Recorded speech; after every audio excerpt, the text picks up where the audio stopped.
திருமணம் ஏன் செய்தோம் என்று நினைக்கத் தோன்றுகிறதா? இந்த மாற்றங்களை செய்து பாருங்கள்.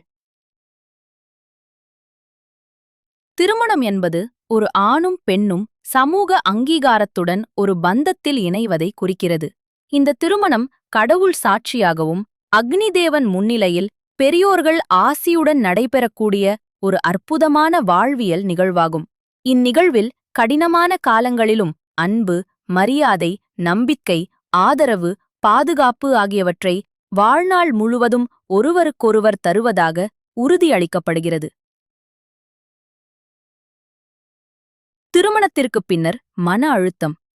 திருமணம் நடைபெறும்போது அனைவருக்கும் அது மகிழ்ச்சியான தருணமாகவே இருக்கிறது. அதன் பின்னர் அது மகிழ்ச்சியை மட்டுமே தாங்கியிருப்பதில்லை. வாழ்க்கை அடுத்த கட்டத்திற்கு மாறிக்கொண்டே இருக்கும்போது பொறுப்புகள் ஏராளமாக வந்து சேர்கின்றன. திருமணத்திற்குப் பின்னர் ஒருவரின் வாழ்க்கை முற்றிலும் மாறிப்போகலாம். நம்மைச் சுற்றியுள்ள ஒவ்வொரு விஷயமும், பழக்க வழக்கங்களும் யோசனைகளும் காலத்திற்கு ஏற்ப மாறிக்கொண்டே இருக்கும். இதனால் திருமணமான சில மாதங்களிலேயே தம்பதியர் மனநலப் பிரச்சனைகளில் சிக்கிக்கொள்வது அதிகரிக்கிறது. இவர்கள் தங்கள் பிரச்சனைகளைப் பற்றி யாரிடமும் சொல்ல முடியாமல் உள்ளுக்குள் தவிக்கிறார்கள். இதனால் மன அழுத்தம் ஏற்பட்டு அவர்களின் சந்தோஷம் சிறிது சிறிதாக போய்விடுகிறது. திருமணம் ஏன் செய்தோம் என்று கூட அவர்களுக்கு நினைக்கத் தோன்றுகிறது. இந்த பிரச்சனையில் சிக்கியிருந்தால் கவலையை விடுங்கள். ஒரு சில செயல்களை செய்வதன் மூலம் உங்கள் வாழ்வில் வசந்த காலத்தை மீட்டெடுக்க முடியும். குடும்பத்தில் ஆதிக்கம் செய்ய முயலாதீர். திருமணத்திற்குப் பின் ஒருவர் குடும்பத்தின் மீது ஒருவர் புதிதாக ஆதிக்கம் செலுத்த நினைக்காதீர்கள். உங்களுக்கு தகுந்த மாதிரி குடும்பத்தையோ உங்களின் துணையையோ மாற்ற நினைக்காதீர்கள்.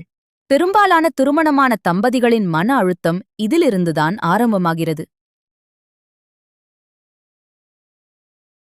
உங்களை மாற்றிக் கொள்ளுங்கள். நீங்கள் உங்களது துணையை எப்படி உங்களுக்கு தகுந்தாற்போல் இருக்க வேண்டும் என்று நினைக்கிறீர்களோ அதுபோலவே அவரும் உங்களை நினைப்பார்கள். உங்களது துணை விரும்புவது போல் நீங்கள் உங்களை சில விஷயங்களில் மாற்றிக்கொள்ளலாம். அது அவருக்கு அதிக மகிழ்ச்சியினை கொடுக்கும். அதை பார்த்து நீங்கள் விரும்பும் வகையில் அவரும் மாற முயற்சிக்கலாம். நீங்கள் எப்போதும் உங்களது துணையை மகிழ்ச்சியாக வைத்துக்கொள்ள முயற்சி செய்யுங்கள். அது உங்களுக்கும் திரும்ப கிடைக்கும். திடீர் பொறுப்புகளுக்கு பயப்படக்கூடாது. திருமணத்திற்குப் பிறகு புதிய தம்பதிகளுக்கு வீட்டு மேலாண்மை, நிதி சார்ந்த திட்டமிடல், எதிர்கால பொருளாதார திட்டமிடல், சேமிப்பு ஆகியவற்றை நிர்ணயம் செய்யும் பொறுப்பு ஏற்படும். இந்த பொறுப்புகளை கண்டு பயந்தால் அது அதிக மன அழுத்தத்தை உண்டாக்கும். இதற்கு மாறாக அந்த பொறுப்பினை மனப்பூர்வமாக ஏற்றுக்கொள்ள வேண்டும். ஏற்றுக்கொண்ட பொறுப்புகள் எப்போதும் சுமையாக தெரியாது. திருமணத்திற்குப் பின் குறையும் சுதந்திரம். திருமணத்திற்குப் பின்னர் வாழ்க்கை முறை மாறத் தொடங்குகிறது. தாமதமான தூக்கம், நள்ளிரவில் நண்பர்களுடன் சுற்றுவது, கட்டுப்பாடற்ற தன்மை போன்ற பல செயல்களை நீங்கள் விட்டுக் கொடுக்க வேண்டியிருக்கும். திருமணத்திற்கு முன் இருந்த சுதந்திரத்தை விட்டு தற்போது ஒரு கட்டுப்பாட்டிற்கு வரவேண்டியிருக்கும். அதை கட்டுப்பாடாக கருதாமல் திருமணமானவரின் பொறுப்பாக எண்ண வேண்டும். நிதி சிக்கல்கள். திருமணத்திற்குப் பின்னர் திடீரென்று பல செலவுகள் நிச்சயம் வரலாம். அதற்கேற்ப உங்களுக்கான நிதியினை சேமித்து வைத்துக் கொள்வது நல்லது.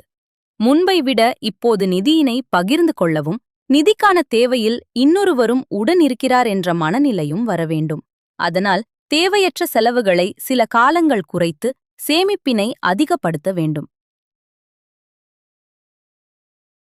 திருமணத்திற்கு பிந்தைய வாழ்க்கையை மகிழ்ச்சியாக மாற்ற முதலில் உங்கள் வயதினை கடந்தும் திருமணமாகாதவர்களைப் பார்த்து உங்கள் மனதினை மகிழ்ச்சியாக வைத்துக் கொள்ளுங்கள். இருவருக்கும் உள்ள பரஸ்பர பிரச்சனைகளை தினமும் நீங்களே பேசி அதற்கு முடிவு கட்டுங்கள். புரிந்து கொள்ளவும் விட்டுக் கொடுக்கவும் தினமும் சில மணி நேரங்கள் பேசுங்கள். நிதி சார்ந்த விஷயங்களை இருவரும் சேர்ந்தே திட்டமிடுங்கள். பொறுப்புகளை சமமாக பிரித்துக் கொள்ளுங்கள். உங்கள் பிரச்சனையில் மூன்றாம் நபரின் கருத்துக்களை எப்போதும் உள்ளே கொண்டு வராதீர்கள். தியானம், உடற்பயிற்சி, நடைப்பயிற்சி ஆகிய ஏதேனும் ஒன்றை தினமும் இருவரும் சேர்ந்து செய்ய திட்டமிடுங்கள். இவற்றை எல்லாம் கடைபிடித்தால் உங்கள் திருமண வாழ்க்கை மகிழ்ச்சியாக மலரும். திருமணத்திற்கு பிறகு உங்க வாழ்க்கை எப்படின்னு மறக்காம கமெண்ட்ல சொல்லுங்க நண்பர்களே. நன்றி, வணக்கம்.